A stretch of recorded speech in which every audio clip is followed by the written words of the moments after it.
본 방송에서 제공하는 투자 정보는 투자 판단에 대한 조언입니다. 방송에서 제공하는 주식의 가치, 가격 상승 및 가격 하락에 대해서는 방송사에서 보장하지 않습니다. 자, 시청자 여러분 안녕하십니까. 마켓서치 김경남입니다. 자, 마켓서치에서는 국내외 가장 굵직굵직한 이슈를 정확하게 분석을 해보고요. 그 분석 속에서 나올 수 있는 수혜주와 김경남의 선택을 통해 단 한 종목을 추천해드리고 있는데요.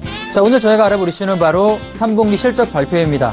자, 오늘 삼성전자가 이제 잠정치가 발표가 되면서 11월 15일까지는 3분기 실적 발표가 진행이 될 텐데, 자, 과연 어떤 업종군들의 실적이 조금 나와줄 것이고 그 수혜주가 또 어떤 종목이 될지 한번 알아보도록 하겠습니다. 자, 마켓서치 시작합니다.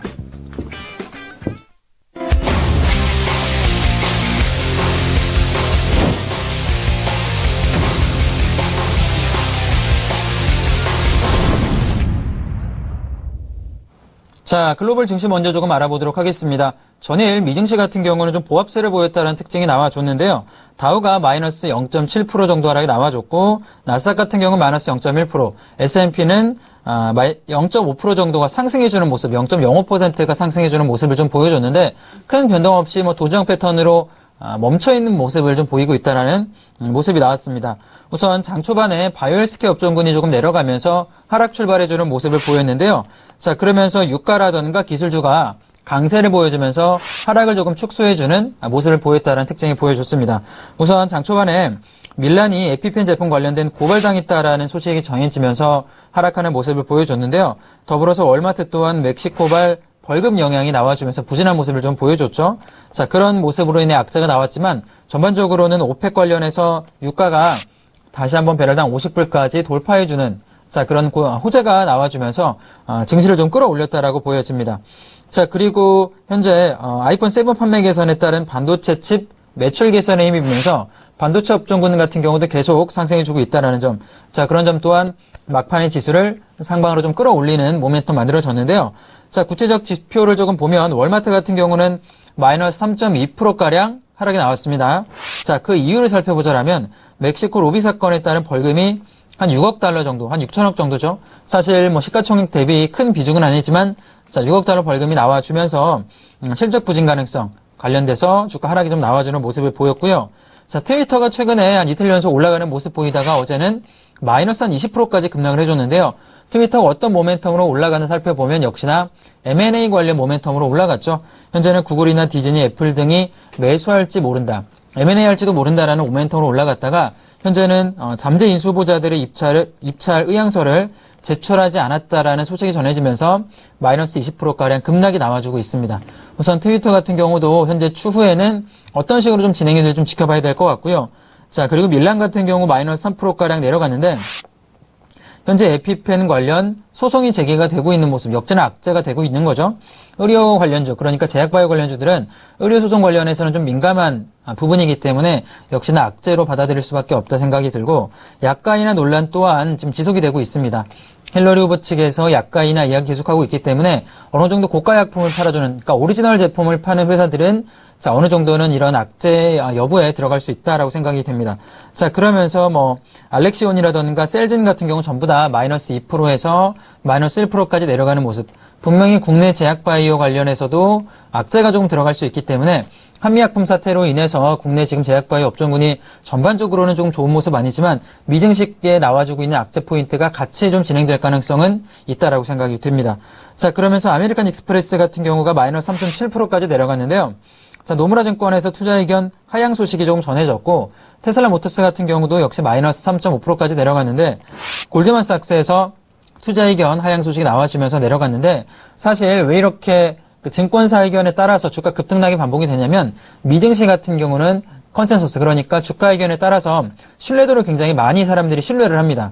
이 의견에 따라서 주가 급등락 반복이 되고 있는 모습이라, 그런 점을 조금 주의 깊게 보실 필요가 또 있지 않나 생각이 들고요. 자, 에너지주 같은 경우는 반대로 좀 올라가는 모습 보였습니다. 국제유가가 어제 배럴당 50불을 돌파해주고 있는 모습 보여주면서 코노코필립스 같은 경우 1.3%가량 올라가주고 있고요.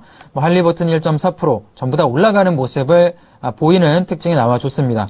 자, 어제 애플 같은 경우 한 0.7%가량 또 올라가는 모습 보여줬는데요. 아이폰 7 판매에 대한 기대로 예상보다는 좀 실적이 잘 나와줄 것이다라는 기대감에 관련주가 동반해 상승하고 있는데 역시나 애플 관련주 국내에도 굉장히 많은 부분을 차지하고 있죠. 또한 반도체 업종군 같은 경우도 어제 애플의 아이폰 7 판매 호조로 인해서 수혜가 들어갈 수 있기 때문에 저는 나쁘지 않다라고 봅니다. 스카이호크라든가 큐러브 같은 경우는 2%에서 1.5%가량 올라가는 모습 역시 긍정적이다라고 평가할 수 있을 것 같고요. 자, 이런 호재를 바탕으로 해서 국내 반도체 업종군 같은 경우 오늘도 역시나 조금 10월달 혹은 11월달까지 좀 지켜볼 필요가 있지 않나. 자, 그렇게 보여지고요. 어제 지표 이야기 조금 해보면 고용지표가 발표가 나왔습니다.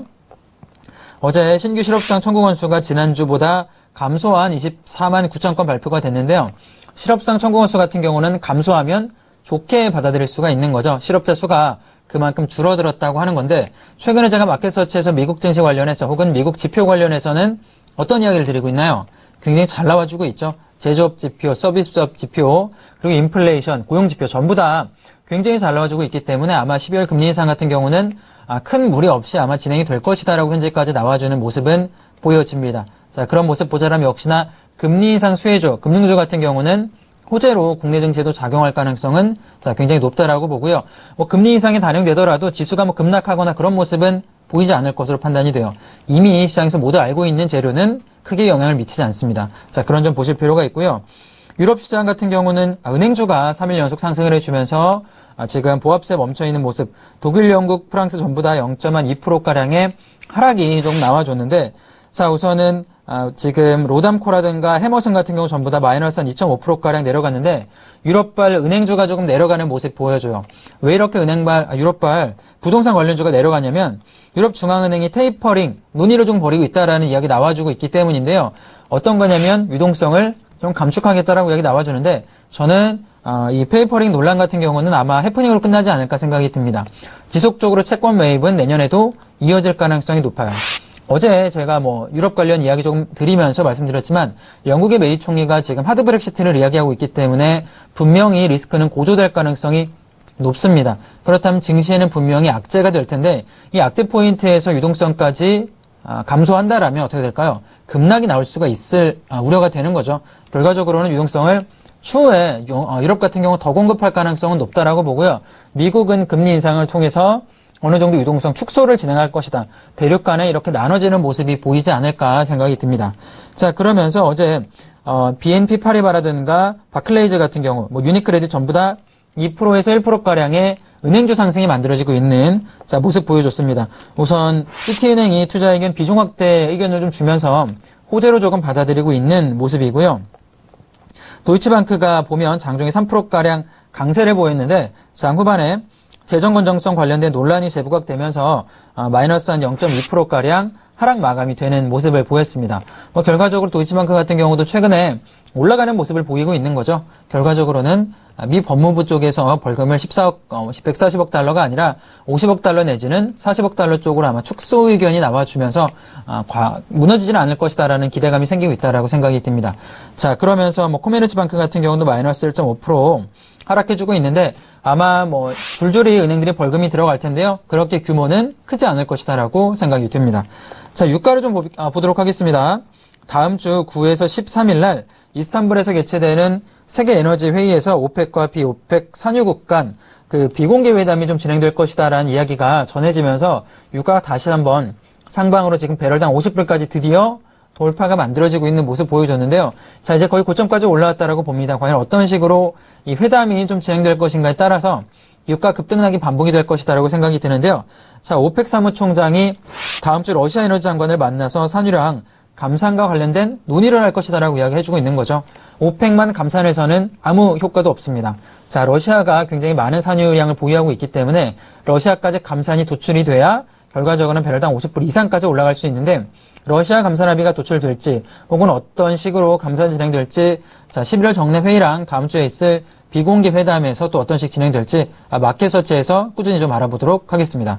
자, 전반적 글로벌 증시 흐름은 악재가 많이 없는 모습을 보여주고 있어요. 미증시 같은 경우도 전반적 지표가 잘 나와주면서 올라가지고 있고요. 유가 같은 경우도 그렇게 악재 없이 진행이 되고 있습니다. 자, 문제는 유럽이다라고 볼 수가 있는데요. 도이치방크 사태도 우선 일단락 되고 있는 모습이죠. 신문 같은 경우에는 굉장히 리스크 여부에 대해서 많이 걱정을 하고 있지만 결과적으로는 벌금 감축이 돼서 50억 달러 미만이다라면 큰 문제 없이 진행이 될 겁니다. 자, 문제 같은 경우 마지막 하나 있다라면 영국의 브렉시트 탈퇴, 그러니까 영국이 유로 탈퇴를 통해서 다른 국가들로 좀 전이될 수 있다라는 좀 리스크는 충분히 있을 수 있다라고 생각이 되는데, 자, 그런 점 보시면서 전체적인 글로벌 증시 흐름 살펴보면 좋지 않을까 생각이 듭니다. 자, 국내 증시 넘어가 보도록 할게요. 자, 오늘 지금 종합주가 지수를 보자라면, 자, 지금 4포인트 하락한 0.2% 정도 하락을 하고 있는 모습 보여주고 있는데, 자, 차트상으로 보여지는 것처럼 어제와 마찬가지입니다. 지금 상단으로는 2070포인트랑 하단으로는 한 2040포인트, 아직까지도 박스권 모습을 보여주고 있는데, 어제 뚫지를 못했어요. 한 2070포인트까지 올라갔다가 돌파 실패를 하면서 조금 내려가는 모습을 보였는데, 수급 상태도 한번 보도록 할까요? 자, 오늘 수급 보면 외국인 기관의 양매도가 좀 나와주고 있는 모습을 보여주고 있습니다. 자, 코스닥 같은 경우도 역시나 양매도가 좀 나와주고 있는데, 현재 수급 같은 경우는 자, 그렇게 올라갈 만한 자리는 아니다라고 판단이 되고요. 선물은 지금 외국인이 한 300억 정도 매도가 나와주고 있는데, 크게 나쁘지는 않다라고 봐요. 300억 정도 매도면 언제든지 급등락 통해서 변화가 될 수 있기 때문에, 자, 그렇게까지 선물 포지션은 현재 중요한 자리는 아니다라고 판단이 됩니다. 자, 차트 모습을 조금 더 보도록 하죠. 자, 차트 모습 보면은 이제 분봉을 한번 보도록 하겠습니다. 분봉 상태 보면은 자, 올라갔다가 오늘 하방으로 조금 내려가는 모습이 만들어지고 있는 자리다 생각이 드는데, 우선 2067포인트에서 하방으로는 자, 59포인트까지 좀 내려가서 멈춰 있는 패턴 만들어지고 있고요. 크게는 지금 전일 이 박스권 멈춰 있는 모습입니다. 자, 이 패턴에서 과연 오늘 저점 부근을 돌파 나올 것인가, 혹은 12시 넘어서 2070포인트 이상까지 올라갈 수 있을지 조금 더 지켜봐야 될 것 같고요. 자, 코스닥으로 넘어가 볼까요? 자, 코스닥 같은 경우는 지금 상단에 역시나 마찬가지로 급등락 없이 좀 멈춰있는 모습 같이 보여주고 있습니다. 690포인트랑 하방으로는 680포인트 밑에 멈춰서 개별 종목 모멘텀으로 움직여주는 현재 흐름이다 생각이 들고요. 수급도 현재 양매도가 나와주고 있는 모습이라 크게 변동은 조금 없는 것 같아요. 장 초반에 갭을 좀 상승해서 올렸지만 지금 천천히 좀 내려가고 있는 모습은 그렇게 좋아 보이진 않지만, 자, 일봉상 보자라면 아직까지는 좀 멈춰있는 모습. 아마 다음 주에 미 대선 TV 토론회가 좀 진행이 될 텐데, TV 토론회 모습을 좀 보면서 움직임이 좀 포착이 되지 않을까, 어느 정도는 방향성이 다음 주 정도에는 좀 잡히지 않을까, 그렇게 생각이 듭니다. 자, 이런 식으로 한번 전반적으로 살펴봤는데요. 특징주를 한번 보도록 할게요. 자, 특징주는 삼성전자를 보도록 하겠습니다. 어제도 삼성전자 제가 얘기 조금 해드렸는데, 엘리엇이 투자 의견 이야기를 조금 하면서 지주회사 전환을 해라, 물적 분할을 통해서 주가를 어느 정도는 주주 가치를 조금 올려라라고 이야기하면서 지금 급등을 해서 오늘 같은 경우도 상방 지금 170만 원 돌파해서 멈춰 있는 모습인데요. 차트를 한번 보도록 하죠. 자, 무너지지 않았습니다. 어제 한 4%가량 올라왔는데요. 이 고점 부근에서 무너지지 않고 오늘 지지를 받고 있는데, 어제도 말씀드렸지만 추가적인 상승은 만들어질 수 있다라고 보여집니다. 자, 저는 엘리엇의 메일이 굳이 주주 가치를 환원시키기보다는 약간의 그린 메일이다라고 보여져요. 그린 메일이 뭐냐면 대주주한테 이야기를 하고 있는 거죠. 내가 이 종목을 호재성 재료를 여러 가지 이야기를 해가지고 주가 올라간다라면 매각하고 나올 수 있는 재료를 만드는 걸 그린 메일이다라고 표현을 하는데, 분명히 지금 자리에서는 올라갈 수 있는 모멘텀은 충분하다라고 봐요. 자, 어느 정도는 지주 계열사화를 시켜서 변화를 줄 텐데, 자, 그런 모습 보자라면 지금 자리는 자, 나쁘지 않다. 충분히 한 180만 원까지는 열려 있다라고 생각이 듭니다. 현재 분봉으로 보더라도 어떤가요? 무너지지가 않고 있죠. 저점 대비 지금 장 초반에 시작을 해서 지지를 받고 나서 다시 한번 반등 들어가지고 있는데, 오늘 170한 1만 원 선까지만 돌파된다라면 분명히 다시 한번 170한 2만 원 내지 3만 원까지도 올라갈 수 있는 자리가 만들어지지 않을까 보여집니다. 삼성전자 오늘 3분기 실적 발표 잠정 예상치가 나왔는데 나쁘지가 않습니다. 한 7조 8천억가량 나와줬고요. 결과적으로는 리콜이 그렇게까지는 손해를 끼치지 않았기 때문에 실적 재료도 나쁘지 않고, 수급도 지금 보면 어떤가요? 오늘 지금 잠정치만 보더라도 외국인이라든가 기관이 양매수가 들어가지고 있는데, 저는 수급이 아마 이어지면서 올라가는 자리가 만들어질 수 있다라고 보여집니다. 자, 그런 식으로 삼성전자 다음 주도 한번 꾸준히 지켜보도록 할 거고요. 자, 제로투세븐도 보도록 하겠습니다. 자, 제로투세븐 오늘 16%가량 올라가면서 급등을 해주고 있는 모습을 보여주고 있는데요. 자, 이 자리죠. 자, 1,300원 자리를 돌파를 한 이후에는 역시나 급등을 해주고 있습니다. 자, 이 종목 저희가 8월 말에 추천을 조금 해드렸던 영유아 관련주로 이렇게 이 자리에 추천을 해드렸는데, 이미 1차적인 매도 구간에 들어갔고요. 자, 오늘부터는 분할 매도 의견을 좀 드려볼게요. 상단 부근 올라가는데 이 자리에서 만원짜리에서 한 50% 매도하셨다라면 지금부터는 자, 20%씩 분할 매도 의견 좀 드려보도록 하겠습니다. 분명히 영역 관련주가 눌리는 자리에서 이미 수익권이 최소한 40% 이상 나왔다고 보기 때문에 분할 매도하시면서 가져가는 전략 들어보고요. 추후에는 저는 15,000원까지는 열려있는 자리다라고 봐요. 전고점 부근까지는 한번 올라갈 수 있다라고 보는데 제가 이렇게 보는 이유를 몇 가지 설명을 드려보자라면 자, 저출산 관련주 대표적인 대장주가 제로투세븐이 들어갈 수가 있고요. 분명히 최근에 움직이는 가장 큰 모멘텀 종목군들이 대선 테마주가 들어가는데 인맥주에서 정책주로 변화가 조금 되고 있습니다. 자, 정책 관련주에서 지금 보면 대북 송전주라던가 혹은 일자리 관련 종목군들, 자, 그리고 저출산 관련주가 들어갈 수밖에 없다라고 보는데, 자, 특정 대선 후보들, 상위권에 있는 대선 후보들이, 대권 후보들이 분명히 저출산 관련 이야기 준다라면 정책 테마주로 엮일 가능성 굉장히 높고요. 저는 그게 오늘 시작됐다라고 봐요. 오늘 보령 메디앙스라던가 제로투세븐 전부 다 올라가는 모습 보이고 있는데 이 전저점을 강하게 돌파, 전고점 돌파 나왔기 때문에 오늘부터는 아마 상승 랠리가 만들어지지 않을까 생각이 됩니다. 자, 저점에서 마켓 서치를 보고 매수하신 분들은 지금 자리 물량 한 20% 정도 나머지 물량 청산하시고요. 나머지 물량 마지막은 한 15,000원 정도까지는 여유 있게 가져가는 전략 좀 추천을 해드리도록 하겠습니다. 제가 추후의 움직임 계속 이야기 해드릴 거고요. 지금 분봉 상태보다라면 고점에서 무너지지가 않고 있죠. 저점에서 이렇게 받쳐주는 패턴이기 때문에 나쁘지 않은 모습인 것 같아요. 저점에서 받쳐주고 있고 분명히 고점 부근 오늘 14,000원짜리만 돌파 나온다라면 강한 상승도 한번 만들어질 수 있다 이렇게 보여집니다. 자, 전반적인 오늘 전일 글로벌 증시라던가 오늘 주가 흐름을 좀 살펴봤는데요. 지금 최근의 모습 보자라면 코스닥 같은 경우는 개별 종목군으로 많이 움직여주고 있어요. 특히 상단으로 좀 강하게 올라가는 건 그룹적으로 예를 들어 전기차라든가 친환경 종목군들 이렇게 테마로 엮어서 진행되기보다는 최대 주주 변경이라든가 혹은 3자 배정 유증이라든가 그런 모멘텀을 통해 많이 올라가고 있고요. 그리고 대선 테마주 같은 경우도 최근에 어떤가요? 조금 힘을 잃고 있는 모습이죠. 전반적으로는 정책 관련 종목으로 변하고 되고 있는데 어제 같은 경우는 대북 관련 비료주가 움직임이 올라가는 모습 보여줬고요. 분명히 지금 전기 관련주는 어느 정도 올라간 시세를 분출한 모습 보여줬습니다. 푸드웨이를 필두로 해서 식품 관련주라든가 혹은 비료 관련주가 움직여주고 있고 오늘 같은 경우는 저출산 관련주가 어느 정도는 모멘텀 받아서 움직임이 나와주고 있기 때문에 자, 단기적으로 접근하실 분들은 매수하셔가지고 5%든 10%든 바로 청산하고 나오실 분들께서는 이런 식으로 조금 모멘텀이 들어와주는 돈이 들어가주는 종목군으로 접근하는 전략을 좀 들어보도록 하겠습니다. 자, 오늘 김경남의 이슈 시간에서는 바로 3분기 어떤 식으로 좀 전략 가져가야 될지 3분기 실적 발표가 어떤 종목군이 나와줄지 한번 알아보는 시간 가져보도록 하겠습니다.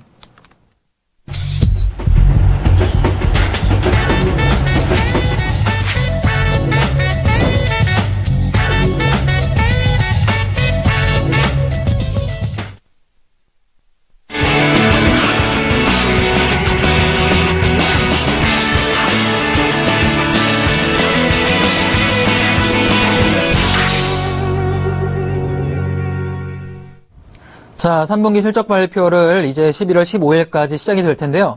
오늘 삼성전자가 잠정치 실적 예상치를 내놨죠. 자, 7조 8천억이다라는 발표가 나왔기 때문에 자, 어떤 식으로 한번 투자 포인트를 가져갈지 알아보도록 하겠습니다. 자, 전반적으로 삼성전자가 배터리 리콜 관련 악재가 나왔습니다. 갤럭시 노트 7이 사실 굉장히 히트를 칠 것처럼 기대를 많이 가졌는데 배터리 관련 악재로 인해서 리콜이 전량 진행이 됐죠. 아마 영업이익 측면에서는 한 2조 원 정도의 손실을 시장에서는 예상을 했습니다. 자, 결과를 한번 뚜껑 열어보니까 어떤가요? 보수적으로 잡아본다라면 영업이익 예상치가 한 6조 한 9천억까지 한번 생각을 해봤었는데 2분기 같은 경우는 8조 원대가 나왔습니다. 굉장히 잘 나왔었는데 이번에 어떻게 발표가 됐냐면 7조 8천억 정도가 발표가 되는 거죠. 자, 어느 정도는 굉장히 선방을 했다라고 생각이 됩니다. 자, 이런 실적 발표가 과연 4분기까지 어제 같은 경우도 기내에서 갤럭시 노트 7 배터리가 또 폭발했다, 리콜했던 제품이 폭발했다라는 악재가 들어왔는데 과연 4분기까지 얼마나 갤노트 7이 판매가 호조를 이룰 것인가 굉장히 중요한 자리가 된다라고 생각이 드는데요. 우선 삼성전자 같은 경우는 배터리 부분이 혹시 그러니까 핸드폰 부분이 좀 부진하더라도 포트폴리오가 굉장히 안정적이기 때문에 영업이익이 꾸준히 나온다라는 장점이 있습니다. 좀 내용을 살펴보자라면 IM이라고 불리는 모바일 부분이 하나가 있고요. 두 번째로는 소비가전 부분 C라고 볼 수가 있는 거죠. 올 여름에 굉장히 더웠기 때문에 TV라던가 혹은 에어컨 판매량이 굉장히 많이 늘어났습니다. 역시나 그런 실적 발표가 3분기 영업이익이 어느 정도 올라와 주는 데는 도움을 줬다라고 생각이 들고요. 결과적으로는 반도체랑 디스플레이 업종군이 매출을 조금 휴대폰의 실적 하락을 메꿔줬다라고 보여주고 있는데, 자, 이런 식으로 어느 합종 업종군이 좀 떨어진다라면 반도체나 디스플레이 혹은 가전 부근에서 방어를 해주기 때문에 삼성전자 같은 경우는 꾸준하게 영업이익이 7조 원대 이상이 나와주고 있는 모습을 보이는 게 아닌가 그렇게 생각이 들어요. 우선 3분기 같은 경우 생각보다 좀 선방을 해주고 있기 때문에 과연 다른 업종군들이 어떤 식으로 매출이 나와줄지가 굉장히 중요하다라고 보여지는데, 자, 전반적으로는 한번 차트를 보면서 설명을 좀 드리도록 하겠습니다. 자, 삼성전자 지금 사진 보고 있는데 위기를 결국에는 잘 현재까지 극복해주고 있는 모습. 3분기 실적 같은 경우도 예상치보다 나쁘지 않은 모습을 보였기 때문에 사실 8조 원까지는 아무도 예상을 하지 않았어요. 영업이익 이번에 8조 원 나왔다라면 정말 많이 나온 거겠지만 7조 8천억까지 나쁘지 않습니다. 자, 어느 정도는 선방을 충분히 했다라고 보여지고요. 자, 그러면서 엘리엇 같은 경우도 어느 정도는 주주 서한을 보내면서 주가 상승 요인을 물적 분할해라. 고체성 재료가 만들어지고 있는 거죠. 아까 제가 앞전에도 살펴봤듯이 삼성전자는 아마 추가적으로 180만 원 정도까지는 열려있는 패턴으로 올라갈 가능성이 높다라고 봅니다. 자, 그러면 당연히 코스피 같은 경우 어떻게 진행될까요? 고점인 2070포인트를 돌파해서 2100포인트까지 한번 레벨업이 될 수가 있는 자리가 만들어질 텐데, 대장주가 한 종목으로는 부족합니다.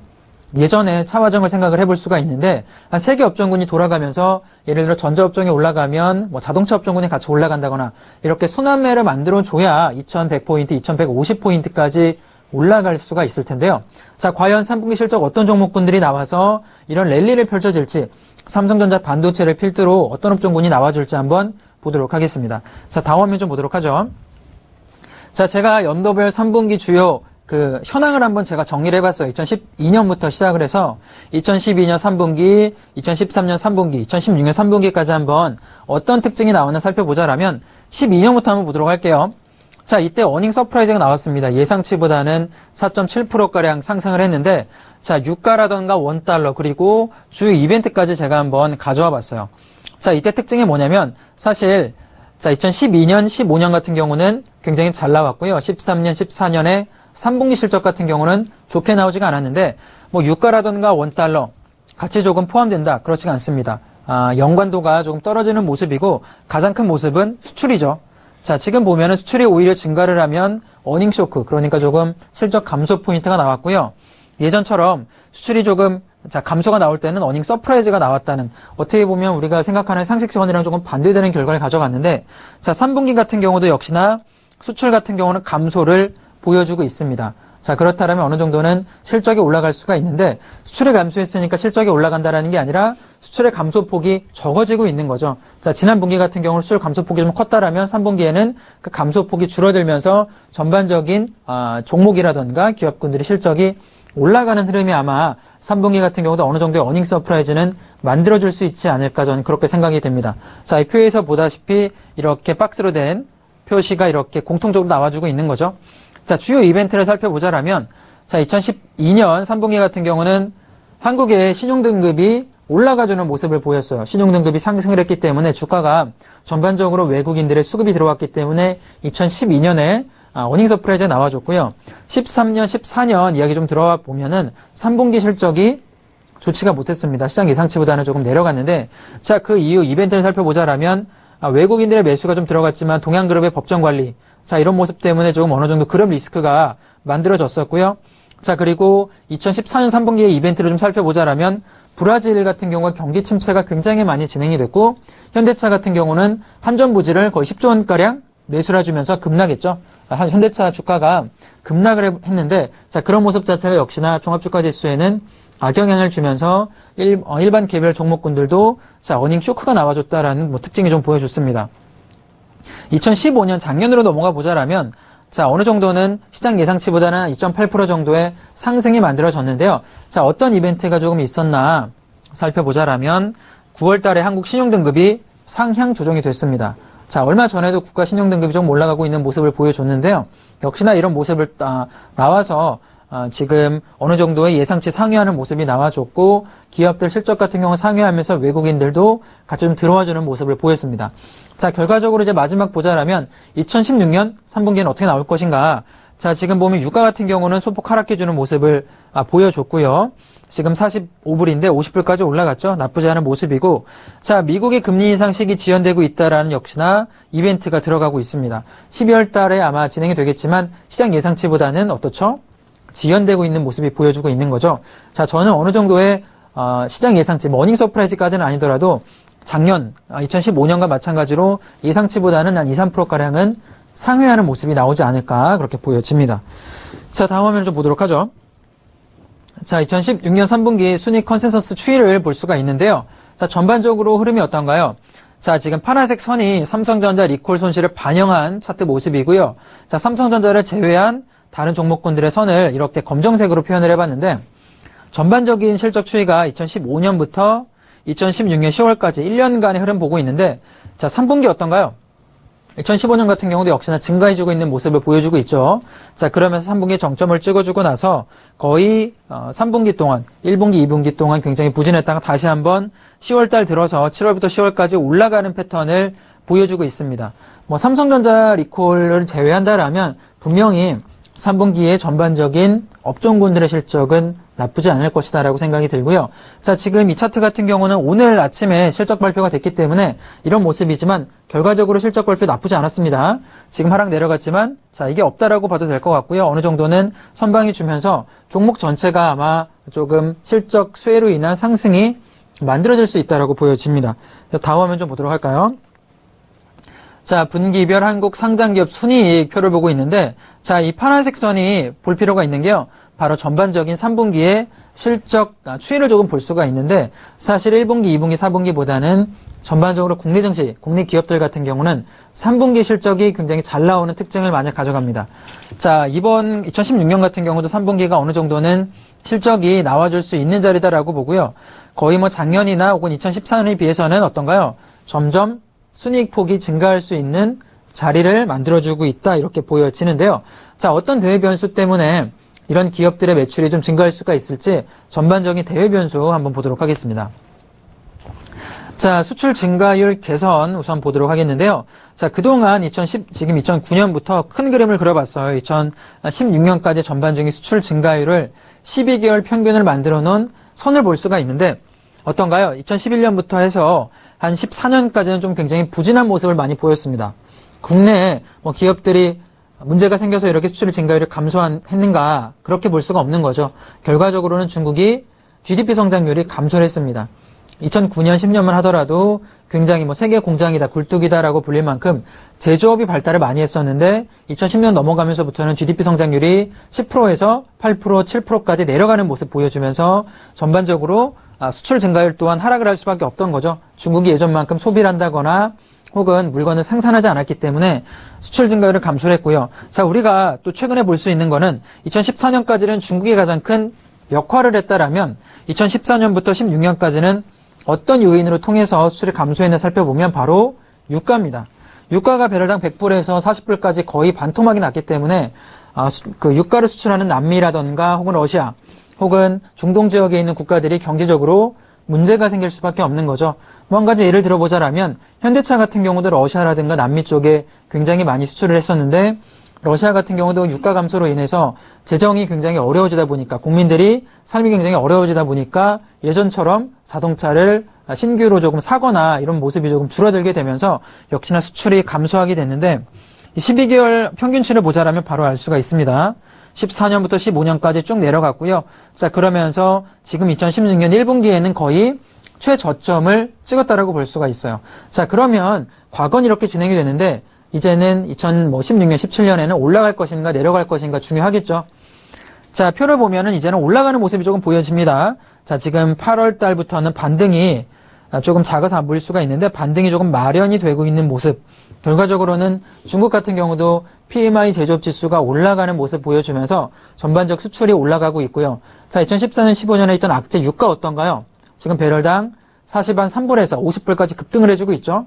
오펙 국가들이 감사한 합의가 조금 만들어지면서 유가 또한 올라가고 있기 때문에 수출을 기반으로 하는 국내 기업들 같은 경우는 역시나 다시 한번 매출이 올라갈 수 있는 기반은 만들어지고 있다라고 생각이 됩니다. 3분기를 필두로 해서 4분기 혹은 17년 1분기, 2분기까지도 저는 뭐 전반적으로는 긍정적인 모습을 좀 예상해 볼 수 있겠고요. 이런 수출 모습 보자라면 뭐 유럽 쪽에 악재가 있지만 그럼에도 불구하고 코스피 같은 경우는 2150포인트 정도까지는 열려있는 구간이 만들어지지 않을까. 저는 뭐 이 수출 개선 추이만 보더라도 좀 알 수 있지 않나 생각이 듭니다. 다음 화면 보도록 할게요. 자, 제가 좀 강조했던 포인트 중국의 PMI죠. 중국 같은 경우는 지금은 서비스업이 비중이 제조업 비중을 좀 넘어서는 모습을 보였습니다. 그전까지만 하더라도 제조업 국가다, 뭐 세계 굴뚝이다라고 표현을 했는데 1인당 인건비가 많이 늘어나지면서 중국 같은 경우도 이제 서비스업 비중이 50%를 조금 넘어서는 모습을 보여주고 있는데, 자, 그래도 제조업 굉장히 중요하죠. 그 제조업의 점진적인 회복이 지금 만들어지고 있는 게 바로 2015년 8월 달부터 시작이 되고 있는 모습입니다. 자, 8월부터 시작을 해서 이렇게 올라가는 패턴을 만들고 있고요. 최근에 8월까지 모습 보자라면 예전에 만들었던 그 하락치를 완전히 패턴 자체가 변경되고 있는 모습이 보이는 거죠. 제 생각에는 3분기 이상 이렇게 올라간다라면은 추세가 변경이 됐다라고 보는 것도 가능합니다. 뭐 1분기 정도, 3, 4개월 정도만 올라간다라면 단기적 반등일 수도 있다라고 생각이 들지만 6개월 이상 혹은 1년 정도의 긴 추세가 변했다라는 건 전반적으로 중국의 제조업이 올라가고 있다라는 거죠. 가장 큰 핵은 위안화 약세를 통해서 중국 경기를 인위적으로 부양을 시키고 있는데 먹혀 들어가고 있다. 그런 카드가 어느 정도는 먹혀 들어가고 있는 모습이 아닌가 생각이 듭니다. 자, 중국의 제조업이 올라가니까 우리가 해운업종 선박 관련 때 이슈 시간에도 알아봤지만 철광석 수출도 굉장히 늘어나고 있고요. 자, 그러면서 국내 현대제철을 필두로 해서 제철, 철광 업종군들까지도 매출이 올라가는 모습을 보여주고 있는 거죠. 선순환 구조가 중국을 통해서 만들어지고 있다, 이렇게 생각이 들고, 자, 다음 화면 보도록 하겠습니다. 자, 유가 같은 경우도 마찬가지로 안정을 좀 찾고 있어요. 100달러 수준에서 사실 2014년에 거의 뭐 100달러에 40달러까지 60%가 빠졌기 때문에 충격이 클 수밖에 없습니다. 뭐 예를 들어서 오펙 국가 같은 경우도 유가를 수출해서 주로 그 수익원으로 살아가기 때문에 유가가 갑자기 하락을 한다라면 버틸 수가 없던 거죠. 어느 정도는 굉장히 힘들었었는데 지금 자리에서는 이제 어느 정도는 유가가 아까 말씀드린 대로 바닥권에서는 반등이 만들어지고 있기 때문에, 자, 그런 점을 보자라면 역시나 호재성 재료로 추후에 수출 기업들이 매출에 올라갈 만한 3분기에 호재성 재료로 가능하다라고 생각이 들고, 자, 다음 화면 또 보도록 하죠. 자, 유틸리티 업종의 영업이익 증가를 볼 수가 있는데요. 우선 순이익 컨센서스, 그러니까 예상치 좀 변화를 보자라면 양호한 업종 같은 경우 보자라면 조선, 운송, 철강 같은 업종군들은 업종이 어느 정도 양호하게 발표될 가능성이 현재는 높아지고 있는 모습을 보여주고 있습니다. 자, 그러면서 뭐 기계화학 업종 같은 경우도 16년 3분기 같은 경우는 분명히 실적이 긍정적으로 나와줄 수 있는 자리가 만들어지고 있는데, 자, 그에 반면에 화장품이라든가 현재는 뭐 IT 가전 같은 경우 어느 정도 좀 부진할 수가 있는데요. 제가 화면을 조금 보면서 설명을 좀 해드리도록 하겠습니다. 자, 그 전 화면 좀 보도록 할까요? 자, 지금 유틸리티 업종 이익 증가를 볼 수가 있는데요. 자, 지금 보면 쭉 흐름을 볼 수가 있는 거죠. 현재는 2016년, 14년부터 흐름 볼 수가 있는데 15년 같은 경우는 유틸리티 업종 영업 증가율이 굉장히 좋았어요. 근데 최근 같은 경우는 유틸리티 업종군이 그렇게 흐름이 좋지가 못합니다. 미국도 마찬가지고요. 국내 같은 경우도 유틸리티 업종군 같은 경우는 자, 어느 정도는 조금 조심할 필요가 있다. 이미 주가 같은 경우도 15년도에 많이 올라왔기 때문에 업종군 좀 조심할 필요가 있다라고 보여지고요. 다음 화면 보도록 할까요? 자, 제가 좀 주목하고 있는 건 기계업종입니다. 기계업종 같은 경우는 영업이익 증가율이 굉장히 빠르게 증가가 되고 있어요. 2014년부터 15년까지는 우리가 두산인프라코어라는 주가 차트 모습만 보더라도 알 수가 있는데 14년부터 15년 어땠나요? 주가 굉장히 많이 내려갔죠? 그리고 언제 반등이 들어오나 살펴보면 2016년부터는 턴어라운드가 만들어지면서 굉장히 많이 올라오고 있는 모습. 너무 많이 올라왔기 때문에 어제 저희가 알아본 공매도 시간에도 공매도가 가장 많이 들어가고 있는 모습이 두산인프라코어가 들어갈 수가 있는데, 역시나 실적 개선을 기반으로 해서 2016년부터는 주가가 같이 올라가고 있는 모습이 보인다라고 생각이 듭니다. 자, 결과적으로는 기계업종군 같은 경우는 바닥권에 좀 많이 멈춰있기 때문에 눌려있는 종목군 잘 진입을 한다라면 분명히 3분기, 4분기 실적 발표를 모멘텀 통해서 올라갈 수 있다라고 보고, 두산인프라코어 같은 경우도 밥캣 IPO가 준비되고 있기 때문에 실적과 IPO, 모멘텀과 실적을 등에 업고 다시 한번 전고점을 조금 더 올라갈 수 있다, 이렇게 생각이 듭니다. 자, 다음 화면 좀 보도록 하겠습니다. 자, 화학업종의 매출액 증가율과 영업이익 증가율인데요. 자, 지금 매출액 증가율 같은 경우는 어떤가요? 2016년 2분기를 기점으로 해서 올라가는 모습을 보여주고 있고 역시나 영업이익률 같은 경우도 굉장히 빠르게 3분기 예상치 같은 경우는 6.2%까지 좀 증가하고 있는 모습 보이는데 화학업종 같은 경우 최근의 흐름이 역시나 유가 상승을 등에 업고 나서 올라가는 모습. 정유업종군, 화학업종군은 제가 마켓서치 시간에 굉장히 많이 강조를 했던 것 같은데 역시나 매출이 어닝 서프라이즈급으로 나올 것으로 예상이 되고 있어요. 굉장히 많이 나올 텐데 그런 매출 포인트. 최근에 케미칼 업종, 화학업종군의 주가 차트 보자라면 거의 모든 업종군들이 많이 올라갔느냐? 그렇지가 않습니다. 조금 최근에 단기적 반등이 나왔음에도 불구하고 거의 박스권에 멈춰있는 모습이에요. 저점 고점 만들면서 박스권에 많이 횡보를 하고 있는데 역시나 눌려주는 자리에 접근한다라면 저는 충분히 안정적인 수익 가져올 수 있다라고 봐요. 지금 정유주 같은 경우는 저희가 마켓서치 시간에 추천을 해드리기도 했지만 눌렸다 많이 올라갔습니다. 정유주는 조금 많이 올라갔기 때문에 최근에 접근하지 마시고 가능하면 화학업종군 쪽으로 눌려주는 종목을 찾아보는 전략이 조금 더 유효하지 않을까. 배당도 어느 정도 나와주고요. 영업이익률 그리고 지금 모멘텀 또한 유가 상승 모멘텀 또한 나쁘지 않기 때문에 화학업종군 한번 볼 필요가 있지 않나 그렇게 생각이 듭니다. 자, 다음 화면 이제 보도록 하죠. 자, 전반적인 제가 특징 업종 3가지 정도 살펴봤고요. 전반적 큰 그림의 영업이익 증가율을 통해서 조금 이야기를 드리고 싶은데 자, 지금 보면 비철금속 같은 경우는 영업이익률이 조금 빠르게 변화가 되고 있는 게 눈에 띕니다. 비철금속 업종군 한번 볼 필요가 있겠고 철강 같은 경우도 어떤가요? 자, 마이너스 40%에서 마이너스 12%. 감소가 되고 있는 게 지금 업그레이드가 되고 있는 게 보여주죠. 감소폭이 올라가고 있는 모습 보이기 때문에 역시나 철강업종군 바닥권에 많이 멈춰 있습니다. 주가 올라가지 않고 있는 모습이기 때문에 눌려주는 자리에 접근한다라면 마음 편하게 중장기적으로는 진입해 볼 만한 업종군에 들어가지 않나 그렇게 생각이 들고요. 자, 운송 같은 경우는 생각보다 감소폭이 큽니다. 최근에 한진해운 사태를 통해서 전반적인 운송업종군이 굉장히 많이 부진한 모습 보여주고 있는데 역시나 3분기 예상치를 보자라면 그게 바로 반영이 되지 않을까 생각이 들고 자동차 같은 경우도 어떻죠? 적자폭이 이제 감소가 조금 되고 있는 모습이죠. 마이너스 9%에서 마이너스 1%까지. 최근에 지금 현대 글로비스를 필두로 해서 현대차 같은 경우도 저점에서 슬슬 이제 올라오는 모습 보이기 때문에 자동차 업종군 나쁘지 않다라고 봅니다. 실적 개선을 통해서 나쁘지 않다라고 보는데 자, 다음 화면 보도록 하겠습니다. 자, 제가 깔끔하게 좀 정리를 해봤어요. 3분기 이익 전망을 볼 수가 있는데 자, 긍정적인 업종이랑 중립업종이랑 부정적인 업종군 3가지를 나눠봤는데요. 결과적으로는 3분기에 국한될 수가 있습니다.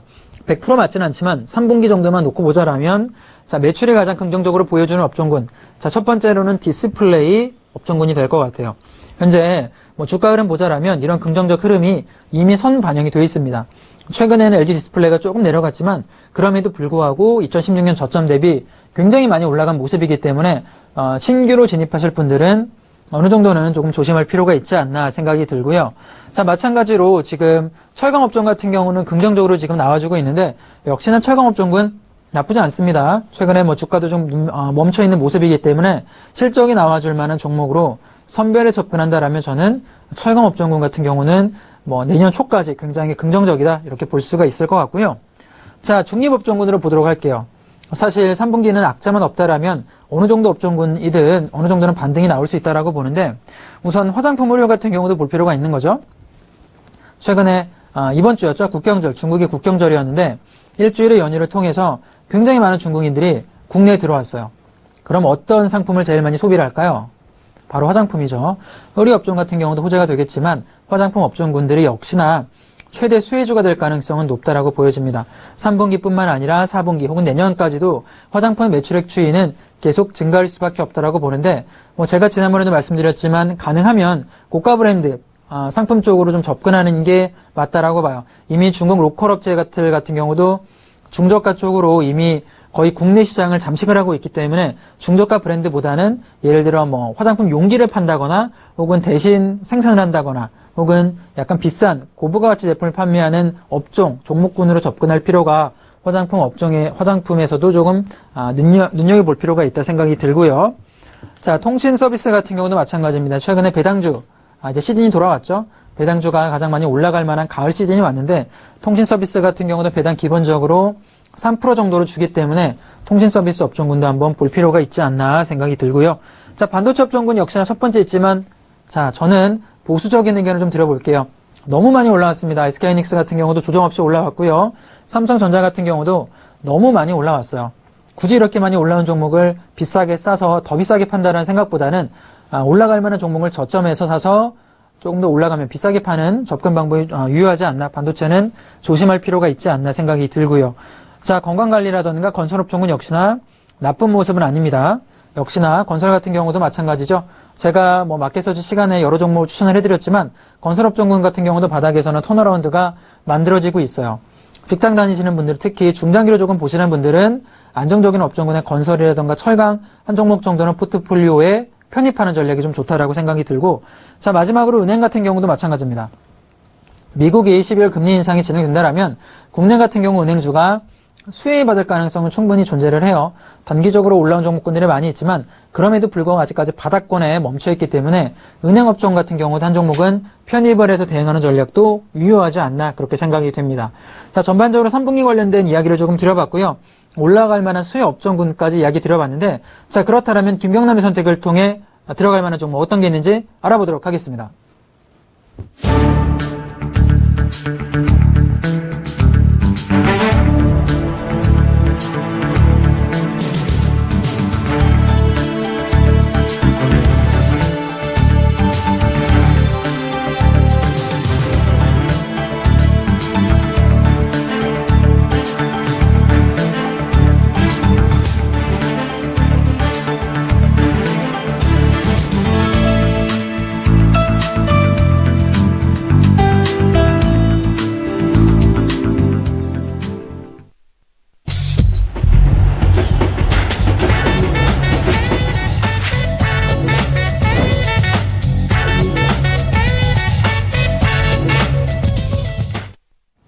자, 삼성전자를 필두로 해서 3분기에 영업이익이 올라갈 만한 수혜업종이 어떤 게 있을지 전반적으로 좀 큰 그림을 살펴봤는데요. 자, 퀴즈 오늘도 있습니다. 퀴즈 무료 문자고요. 자, 013-3366-2263번으로 무료 문자 주시면 하단에 지금 나와주고 있는 퀴즈 정답 굉장히 쉽죠? 보내주시면 제가 포트폴리오 무료 상담도 해드리고요. 일주일 무료 라이브 방송 이용권 드리니까 많은 참여 부탁드리도록 하겠습니다. 자, 지금 올라갈 만한 업종군 살펴봤는데, 그렇다면 정확하게 한 종목 굉장히 조금 카테고리가 많았어요. 철강업종도 제가 좀 이야기 드려봤고, 화장품 업종도 나쁘지 않다, 이런 이야기 드려봤는데, 그렇다면 어떤 종목이 김경남의 선택을 통해 선택이 됐는지, 자, 김경남의 선택 알아보도록 하겠습니다. 자, 김경남의 선택은 바로 한국화장품 제조입니다. 자, 한국화장품 제조가 어떤 회사인지 먼저 좀 알아볼 필요가 있다라고 생각이 드는데요. 자, 한방 및 기능성 제품의 프리미엄 제품을 조금 만들어주고 있고요. 그리고 OEM이랑 ODM을 생산을 합니다. 자, 위탁으로 생산을 해준 업체이기 때문에 저는 제가 아까 이야기 드렸죠. 화장품 업종 같은 경우는 중저가 브랜드를 이미 중국에 있는 로컬 브랜드들이 많이 잠식을 해주고 있어요. 차라리 ODM이나 혹은 OEM 쪽으로 좀 진입을 해보는 게 유효하지 않나 생각이 들고요. 우선 외국인 관광객이 증가해주고 있기 때문에 분명히 화장품의 매출은 충분히 증가를 해줄 겁니다. 자, 그런 점 보면 역시나 매출 증가가 내년 내지는 내후년까지도 아마 지속될 가능성은 높다라고 생각이 들고요. 중국의 경제가 살아나면 살아날수록 역시나 화장품 업종군들은 같이 동반 성장을 한다라고 생각이 됩니다. 사드 관련 악재 때문에 최근에 주가 흐름이 조금 지지부진했지만 그럼에도 불구하고 주가가 내려가기보다는 바닥권에서 반등이 들어가지고 있는 종목이기 때문에 종목이 한번 올라간다라면 시장의 대장주, 화장품 관련해서 대장주 역할도 할 수 있지 않나 생각이 드는데, 차트 보면서 한번 좀 보도록 하겠습니다. 자, 한국화장품 제조 제가 차트를 한번 길게 볼게요. 지금 보면 최근에 8월 달에 올라와서 조금 멈춰주고 있는 흐름 보여주고 있는데, 자, 길게 보자라면 2015년의 반등 이후에는 어떻죠? 저점을 지금 올려주고 있는 모습. 패턴 자체가 사드 악재가 나왔음에도 불구하고 이렇게 좀 내려가기보다는 다시 한번 반등을 해주고 있는 모습이 보여주고 있는 거죠. 자, 저점 자체 올려주는 모습은 저는 나쁘지 않다라고 봅니다. 분명히 이런 식으로 올라가는 패턴이 만들어질 수 있다라고 생각이 들고, 어느 정도 실적 관련 3분기에 모멘텀만 들어와 준다라면 다시 한번 45,000원 전고점까지는 들어 올릴 만한 패턴으로 보여져요. 전반적으로는 이미 조금 만들어가고 있는 차트 패턴을 보여주고 있는 게 아닌가 생각이 들고요. 좀 길게 보자라면 2015년에 조금 많이 올라왔었죠. 차트 상태가 이미 많이 올라왔다가 6만원까지 올라갔다 조정을 한번 받아주고 있는 모습인데, 한국화장품 제조라든가 한국화장품 같이 움직이는 모습을 조금 많이 보여줍니다. 한국화장품 차트도 한번 살펴보도록 할게요. 자, 한국화장품 자, 차트 모습을 같이 좀 보도록 하겠습니다. 자, 어떤가요? 종목 흐름이 거의 비슷하죠? 2015년에 항공화장품 올라왔다가 내려왔다가 최근에 어떤가요? 8월 달에 급등을 시작을 해서 미리 상승 랠리가 시작이 됐습니다. 그죠? 전저점 돌파를 해서 전고점 돌파를 해서 다시 한번 올라가는 자, 모습을 보여주고 있는데요. 자, 역시나 이 종목 같은 경우도 올라갔기 때문에 한국화장품 제조 같은 경우도 자, 같이 상승이 할 수 있다라고 생각이 됩니다. 1차적으로는 44,000원짜리만 돌파해서 올라간다라면 아마 이런 상승 흐름이 같이 좀 만들어질 수 있다라고 보여져요. 전반적으로 굉장히 긍정적인 자, 모습을 보여주고 있다 이렇게 보여지는데 우선 매수가 의견을 좀 드려보도록 하겠습니다. 지금 시장가가 36,400원에 만들어지고 있는데 자, 매수가 36,400원 잡아보도록 할게요. 36,400원 잡아보도록 하겠습니다. 시장가 진입하는 모습 나쁘지 않다라고 보고요. 36,400원 자, 추천가 드리도록 하고요. 목표가는 48,000원 잡도록 하겠습니다. 상방으로는 48,000원까지 열리는 자리이기 때문에 48,000원 의견 드려보겠고요. 자, 손절가는 한 27,000원 정도 전저점 잡아보도록 할게요. 자, 손절가는 27,000원 잡는다라면 지금 종목 내려가기보다는 아까 말씀드린 대로 한국화장품처럼 랠리가 만들어질 가능성은 충분히 있다라고 봐요.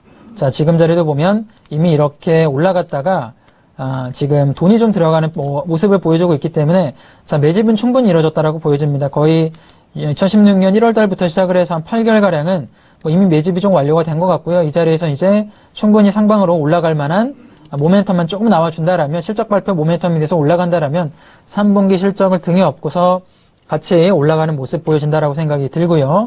1차적으로는 45,000원에서 6,000원 사이 48,000원 부근에서 매도하시고요. 2차 같은 경우는 전 고점 부근인 63,000원까지 열려있기 때문에 차분하게 보는 전략 좀 들어보겠습니다. 상단 부근에 차분하게 열려있는 모습을 보여지겠습니다. 자, 대우건설도 보도록 할까요? 자, 대우건설 오늘 올라가지고 있는데 오늘 1.5%까지 올라가고 있는데요. 아까 말씀드렸다시피 건설업종군은 저는 포트폴리오의 한 종목 정도는 편입해 보는 게 어떨까 생각이 듭니다. 제가 마켓서치 김경남의 선택을 통해 한 2종목 정도로 추천을 해드렸는데 건설업종이라던가 혹은 철강업종군으로 접근을 하신다라면 저는 내년 상반기 정도는 최소한 10% 이상권 안정적인 수익이 나오지 않을까 생각이 들어요. 자, 올라가는 패턴 나쁘지 않고 역시나 전고점 부근인 7,000원 부근만 돌파 나와준다라면 힘있게 한번 올라가는 최소한 8,500원까지는 한번 힘있게 올라가는 패턴이 자, 만들어질 수 있다라고 봅니다. 좀 그런 식으로 보시면서 대응할 볼 필요가 있다라고 생각이 들고요. 자, 롯데케미칼도 보도록 할까요? 아까 제가 화학업종군 또 이야기 해드렸죠? 전반적으로 박스권에 좀 멈춰있다라고 설명드렸는데 길게 보자라면 이 종목 롯데케미칼 역시 박스권에 멈춰있는 종목입니다. 자, 이 종목도 역시나 김경남의 선택 추천주에 들어가는 종목인데 자, 나쁜 흐름이 아니죠. 5일선 타면서 꾸준하게 올라가지고 있고요. 눌려주는 자리 공략해 본다라면 이런 식으로 5일선 맞아주면서 올라가기 때문에 31만원짜리, 32만원짜리만 돌파 나와준다라면 꾸준하게 35만원에서 36만원까지도 열려있는 패턴이라고 보여집니다. 분명히 3분기 실적 발표가 된다라면 수급이 들어와서 같이 올라가는 패턴이 만들 수 있다라고 생각이 들어요. 오늘 전일 같은 경우 외인이 조금 들어가주는 모습이고 한 달 동안 지금 기관 매수가 굉장히 많이 들어가죠. 전반적으로는 나쁜 흐름은 아니다라고 보여집니다. 자, 전반적으로 이런 이야기 좀 드려봤고요. 3분기 실적까지 한번 말씀을 드려봤는데 실적이 나와주는 종목으로 진입해 보신다라면 충분히 도움이 되지 않을까 생각이 들고 지금 하방에 퀴즈가 나가고 있는데 자, 무료 문자 서비스 이용하신다라면 선물도 받아가시고요. 퀴즈 풀면 제가 포트폴리오 상담도 진행해 드리니까 자, 많은 참여 부탁드리도록 하겠습니다. 자, 그리고 이번 주 토요일 날 여의도에서 강연회가 제가 진행을 합니다. 자, 여의도 강연을 진행을 하는데요. 10월달 그리고 12월까지 올라갈 만한 주도 종목을 조금 이야기해 보도록 할 거고요. 그리고 어떻게 하면 개인분들이 좀 이기는 투자가 좀 가능할까 전반적 이야기를 강연회에서 조금 해드리도록 하겠습니다. 자, 오늘 제가 준비한 시간은 여기까지고요. 자, 다음 시간에 조금 더 알찬 내용 갖고 찾아뵙도록 하겠습니다. 자, 시청해주신 여러분 감사합니다.